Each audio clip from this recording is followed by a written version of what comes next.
A CIF é capaz de gerar diversas informações sobre funcionalidade, mas o principal ponto, que é chamado de matriz da informação, são os dados relativos às atividades e participação. Nesse item, nós damos dois olhares, um sobre a capacidade e outro sobre o desempenho. A capacidade é aquilo que o indivíduo consegue fazer sem a influência do contexto, ou seja, sem a influência dos fatores ambientais e pessoais. Já o desempenho, pelo contrário, ele é sempre o que a pessoa consegue fazer dentro do seu ambiente real, ou seja, influenciada pelo ambiente, influenciada pelos fatores pessoais, pelo contexto como um todo. Nas imagens, você pode visualizar exemplos. Há uma senhora usando uma bengala e óculos, e ela está caminhando, e isso significa que ela consegue desempenhar essa atividade com a bengala e com os óculos. Nesse caso, nós estamos nos referindo ao desempenho dela. Como avaliar a capacidade? Para avaliar a capacidade é necessário que os fatores ambientais que influenciam na atividade sejam retirados. Então, ela será capaz de caminhar longas distâncias sem a bengala e sem os óculos?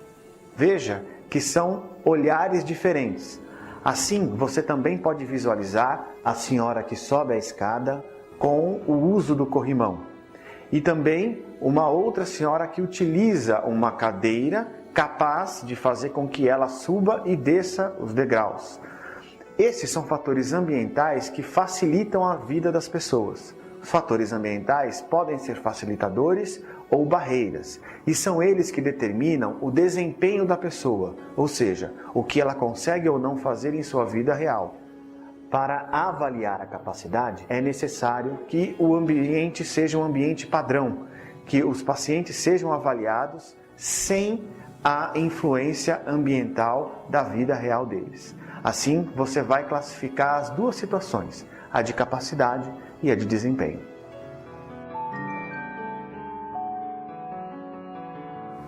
Mas como classificar? O que é classificar? Classificar não é selecionar as categorias que são cabíveis a cada caso. Classificar é colocar o qualificador em cada categoria da CIF que signifique algo para o seu paciente. Ou seja, você transforma a categoria em código a partir do momento que você a completa com o qualificador.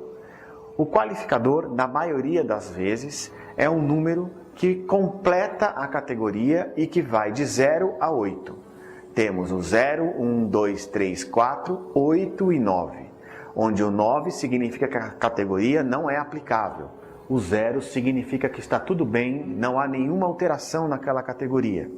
O 4 significa que existe uma alteração completa, como por exemplo, não há força muscular, o paciente não é capaz de andar.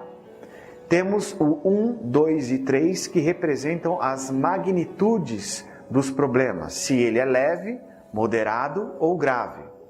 E temos o 8. O 8 significa que o problema existe, que existe uma alteração naquela categoria.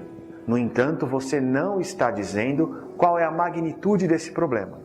Em cada componente da CIF, o uso dos qualificadores tem algumas características individuais. Em B, em funções do corpo, você vai indicar o grau de alteração funcional ou o grau de alteração na função, com um número após a categoria. Em S, estruturas, você tem 3 qualificadores. No primeiro qualificador, você vai identificar o grau de alteração estrutural. No segundo qualificador, o tipo ou a natureza da lesão. E no terceiro qualificador, você vai colocar um complemento topográfico. Os tipos de alteração e a topografia, você encontra na própria classificação uma legenda, onde você pode se guiar para colocar o qualificador correto. Em D, nós temos 2 qualificadores, sendo que o primeiro indica o desempenho e o segundo indica a capacidade. Nesse caso, você vai identificar o grau de dificuldade que uma pessoa tem de realizar a a atividade ou a participação que está selecionada na categoria. Depois temos o E, Environment, de fatores ambientais. Nesse caso, você vai usar só um qualificador também. No entanto, você precisa identificar se ele é um facilitador ou uma barreira. No caso de ser uma barreira, você vai separar por ponto. E do mesmo jeito vai indicar 1, 2, 3, 4 ou 8. No caso de ser um facilitador, você vai substituir o ponto por um sinal de mais. Então, como você deve raciocinar na hora de classificar o D, na hora de classificar atividades de participação? Quando você for usar o qualificador da capacidade, pense no paciente apenas como um resultado do que você classificou em B e em S, em funções e estruturas do corpo. Quando você classificar o desempenho, considere agora a influência ambiental e dos fatores pessoais, ou seja, considere o que você classificou em Environment, fatores ambientais.